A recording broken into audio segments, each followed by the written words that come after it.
কেউ কেউ মনে করেন যে গোটা দেশের লুটটাকে আটকাতে গেলে এই ছোট লুটগুলোকে বরদাস্ত করে নিতে হবে। আমরা মনে করি না, আমি যদি লুটেরার বিরুদ্ধে হই তাহলে বড় লুটের বিরুদ্ধে বলতে হবে, ছোট লুটের বিরুদ্ধে হবে। ইন প্রিন্সিপাল আমাকে স্ট্যান্ড নিতে হবে। অবশ্যই আমার ফায়ার পাওয়ার কোথায় কনসেন্ট্রেট করতে হবে সেই ব্যাপারে কমিউনিস্টদের পরিষ্কার আন্ডারস্ট্যান্ডিং থাকা উচিত। এবং এটা ঠিক, ঐক্য বললেই তো শুধু ঐক্য হয় না। তাহলে আমাদের পার্টির আন্ডারস্ট্যান্ডিং হচ্ছে, তার জন্য আমাদের দু রকমের, কমিউনিস্টদেরকে দু রকমের স্ট্র্যাটেজিক পজিশন নিতে হয়। একটা হচ্ছে পার্লামেন্টারি কোয়ালিশন, কারণ অনেকে বললেন ভোট টোট ইত্যাদি ইত্যাদি। এই যে ইন্ডিয়া ব্লক হচ্ছে, এই যে এসআই এর বিরুদ্ধে সব বিরোধীরা একসঙ্গে বিরোধিতা করছে, এটা একটা ইমিনেন্ট ফাসিস্ট অ্যাটাকের মুখে দাঁড়িয়ে আরো বেশি করে যখন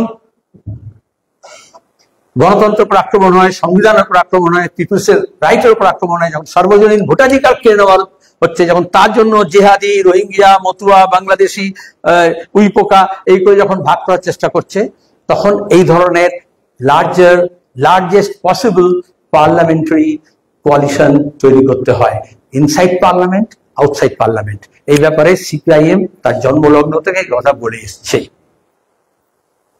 অনেক গালও খেয়েছি আমরা তার জন্য, কিন্তু হয় এটা হচ্ছে বোধ আমাদের, সবাইকে সেই বোধে উত্তীর্ণ হতে হবে এমন কোনো কথা নেই।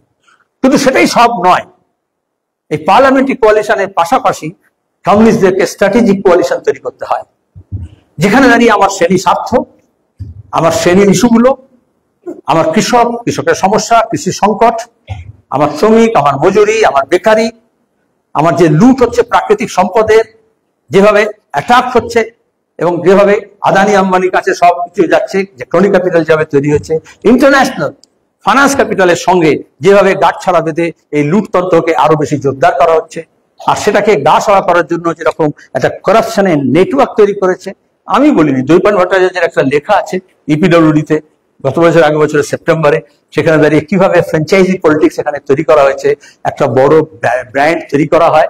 কেউ কেউ আমরা সেই ব্র্যান্ড তৈরি করতে সাহায্য করি, সেটা মোদির ব্র্যান্ড হতে পারে, সেটা মমতার ব্র্যান্ড হতে পারে, সেটা হেমন্ত বিশ্ব শর্মা ব্র্যান্ড হতে পারে। তারপরে তার ফ্র্যাঞ্চাইজি যেরকম হয় মিয়ামরে, যেরকম ফ্র্যাঞ্চাইজি হয় অ্যাপলের, সেরকম পাড়ায় পাড়ায় ফ্র্যাঞ্চাইজি তৈরি করা হয়। এবং তারপরে সে বালি লুট করুক, সে কয়লা লুট করুক, সে গরু পাচার করুক, সে চাকরি লুট করুক, সে গুন্ডামি করুক, সে সিন্ডিকেট কাজ করুক, এরকম একটা লুট তন্ত্র তৈরি হয়। এই লুট তন্ত্রকে বিরুদ্ধে আমাদের একসঙ্গে বলতে হবে এবং লড়তে হবে। কেউ কেউ মনে করেন যে গোটা দেশের লুটটাকে আটকাতে গেলে এই ছোট লুটগুলোকে বরদাস্ত করে নিতে হবে। আমরা মনে করি না, আমি যদি লুটেরার বিরুদ্ধে হই তাহলে বড় লুটের বিরুদ্ধে বলতে হবে, ছোট লুটের বিরুদ্ধে হবে। ইন প্রিন্সিপাল আমাকে স্ট্যান্ড নিতে হবে। অবশ্যই আমার ফায়ার পাওয়ার কোথায় কনসেন্ট্রেট করতে হবে সেই ব্যাপারে কমিউনিস্টদের পরিষ্কার আন্ডারস্ট্যান্ডিং থাকা উচিত। কিন্তু আজকে যদি বাংলায় বাঁচাতে হয় তাহলে সেটা গোল গোল কথা দিতে হবে না। আমার বাংলার স্কুলকে বাঁচাতে হবে, শিক্ষক কুলকে বাঁচাতে হবে, শিক্ষাকে বাঁচাতে হবে, আমার বাঁধকে বাঁচাতে হবে, আমার নদী ভাঙন থেকে আক্রান্ত মানুষকে বাঁচাতে হবে। আমার 100 দিনের কাজে যারা দুর্নীতি করেছে তাদের বিরুদ্ধে লড়তে গেলে 100 দিনের কাজটাকে বাঁচাতে হলে আমাদের আন্দোলন সংগ্রামের পথে আসতে হবে। এবং সেই কাজে আমরা দুহাত বাড়ায় দাঁড়িয়ে আছি। শুধু বুক চিতিয়ে লড়াই করবে কথা বলছি না, বুক ফুলিয়ে কথা বলবো সেটা বলছি না। আমরা বুকে আগলে নেব যারা এই শ্রেণী দৃষ্টিভঙ্গি দিয়ে এই লড়াইয়ে সামিল হবে।